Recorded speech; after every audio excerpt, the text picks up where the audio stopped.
Hi hello everyone, నేను మీ సుధారెడ్డి. ఈరోజు నేను మరొక మంచి వీడియోను మీకైతే పరిచయం చేయబోతున్నాను. చిన్న టెక్నిక్స్ ఫాలో అయ్యి ఈ వీడియో కనుక ఫాలో అయ్యి చేశారంటే మీకు క్రంచీ చెగోడీలు ఇంట్లోనే ఈజీగా ప్రిపేర్ చేసుకోవచ్చు. ఈ చెగోడీలను పిల్లలకి స్నాక్స్ లాగా స్కూల్కి పెట్టవచ్చు, ఈవినింగ్ స్నాక్స్ లాగా తినొచ్చు. పిల్లలు పెద్దలు అందరూ ఇష్టంగా తిని ఎంజాయ్ చేస్తారు.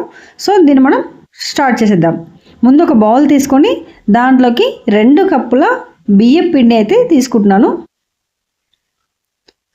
దీనిలోకి 1 టీ స్పూన్ కారం తీసుకుంటున్నాను. దీనిలోకి 1 టీ స్పూన్కి కొద్దిగా తక్కువగా నేనైతే సాల్ట్ యాడ్ చేస్తున్నాను. మీరైతే మీ టేస్ట్ తగ్గట్టు సాల్ట్ యాడ్ చేసుకోండి. దీంట్లోకి 2 టీ స్పూన్స్ నువ్వులు యాడ్ చేస్తున్నాను. తెల్ల నువ్వులు యాడ్ చేస్తున్నాను. మీకు అవైలబుల్ ఉంటే నల్లవి కూడా వాడుకోవచ్చండి. ఇప్పుడు మనం ముందుగా స్టవ్ ఆన్ చేసుకొని దీనిపైకి ఒక బౌల్ పెట్టేసుకోవాలి. ఇప్పుడు మనం పిండిలో కలుపుకోవడానికి నీళ్ళు యాడ్ చేస్తున్నాను. నేను 2 కప్పుల బియ్య పిండికి 1 కప్పు వాటర్ అయితే యాడ్ చేశాను. ఇదైతే కరెక్ట్ మెజర్మెంట్లో సరిపోతుందండి, మీకు ఎక్స్ట్రా నీళ్ళు కూడా ఏం పట్టవు. ఇంకా దీంట్లోకి 1/2 టీ స్పూను నెయ్యి యాడ్ చేస్తున్నానండి. ఇది బాగా మరగనివ్వాలి ఈ వాటర్ని. ఇప్పటి వరకు నా ఛానల్ ఎవరైనా సబ్స్క్రైబ్ చేసుకోకపోతే ప్లీజ్ సబ్స్క్రైబ్ చేసుకోండి. ఇప్పటి వరకు సబ్స్క్రైబ్ చేసుకున్న వాళ్ళందరికీ కూడా చాలా చాలా చాలా థ్యాంక్స్ అండి. సో వాటర్ మరిగిపోయాయి కదా, ఇప్పుడు మనం ఆ వాటర్ని ఈ పిండిలో పోసేసుకొని మొత్తం అంతా బాగా కలిసేలాగా కలుపుకోవాలండి. కొంచెం కొంచెం వాటర్ యాడ్ చేసుకుంటూ చెయ్యి పెట్టకండి, చెయ్యి కాలుతుంది. సో గరిటె యూజ్ చేయండి, చాలా వేడిగా ఉంటున్నాయి కాబట్టి వాటర్. ఇలా కనుక మీరు పిండి కలుపుకొని మంచిగా దాన్ని మెదిమిలాగా పిండి అయితే పిసుకోవాల్సి ఉంటుందండి. పగులు లేకుండా స్మూత్గా పిండి పిసుకోవాల్సి ఉంటుంది. చూడండి, ఇప్పుడు వీడియోలో చూపించిన విధంగా పిండి అంతా కూడా కలిపేసుకోండి. చూడండి, ఇలా మనం చేతిలోకి తీసుకొని ఇలా పిసికితే చిన్న ముద్దలాగా అయిపోవాలండి. ఇలా వస్తే పిండి పర్ఫెక్ట్గా వచ్చినట్టు. చెగోడీలు చాలా టేస్టీగా పర్ఫెక్ట్గా వస్తాయండి. ఈ వీడియో కనుక ఫాలో అయ్యి మీరు ఒకసారి ట్రై చేశారంటే మాత్రం మళ్ళీ మళ్ళీ తినాలనిపించేంత బాగుంటాయండి. చూడండి, పిండిని చాలా సాఫ్ట్గా పిసికేసుకున్నాను కదా.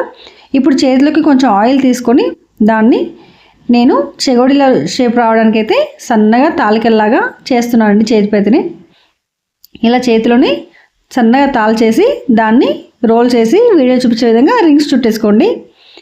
ఇలా పిండి అంతా కూడా రింగ్స్ చుట్టేసుకోండి. చాలా అంటే చాలా బాగా వస్తాయి, చాలా స్మూత్గా ఉంటాయి. చూడండి ఎంత ఈజీగా అయిపోతుందో. 5 నిమిషాల్లో టక టక టక చేసేయచ్చండి. టైం సేవ్ అవుతుంది, టేస్ట్ బాగుంటుంది, ఎంజాయ్ కూడా బాగా చేస్తారు. సో ఇప్పటి వరకు మీరు కనుక నా ఛానల్లోనే సబ్స్క్రైబ్ చేసుకోకపోతే ప్లీజ్ సబ్స్క్రైబ్ చేసుకోండి, లైక్ చేయండి, షేర్ చేయండి, కమెంట్ చేయడం మాత్రం అస్సలు మర్చిపోవద్దు. సో నేను మళ్ళీ స్టవ్ ఆన్ చేసుకొని దానిపైన కడాయి పెట్టేసుకుంటున్నానండి. దీంట్లోకి డీప్ ఫ్రైకి సరిపడా ఆయిల్ అయితే యాడ్ చేస్తున్నాను.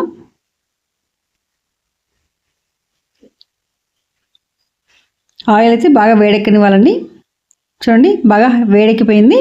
ఇప్పుడు నేను దీంట్లోకి మనం చేసుకున్న చెగోడీలు మొత్తం యాడ్ చేసేస్తున్నాను. ఒకేసారి 15 to 20 వరకు వేసేసుకొని డీప్ ఫ్రై చేసేసుకోవచ్చండి, ఈజీగా వేగిపోతాయి.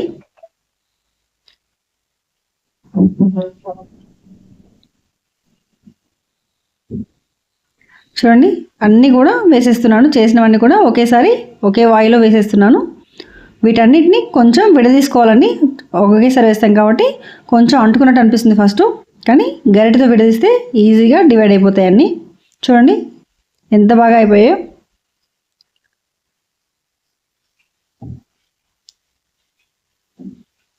మంచి బ్రౌన్ కలర్లోకి వచ్చేంతవరకు, గోల్డెన్ బ్రౌన్ కలర్లోకి వచ్చేంతవరకు కూడా వేయించుకోవాలండి. ఇవి తీసాక కూడా కొంచెం కలర్ చేంజ్ అవుతాయి. సో మనం కరెక్ట్ గోల్డెన్ బ్రౌన్ కలర్లోకి రాగానే ఆయిల్లో నుంచి వీటిని సపరేట్ చేసుకోవాలి. చూడండి, ఈ విధంగా కలర్ వస్తే సరిపోతుంది.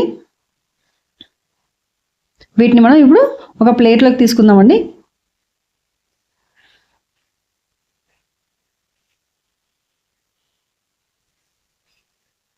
మీకు ఏదైనా రెసిపీ కావాలన్నా కూడా, ఏదైనా తెలియకపోయినా కూడా నాకు కామెంట్ సెక్షన్లో తెలియజేయండి.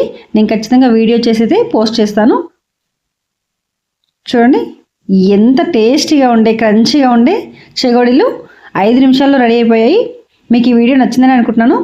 ప్లీజ్ నచ్చితే లైక్ చేయండి, షేర్ చేయండి, కమెంట్ చేయడం మాత్రం అస్సలు మర్చిపోవద్దు.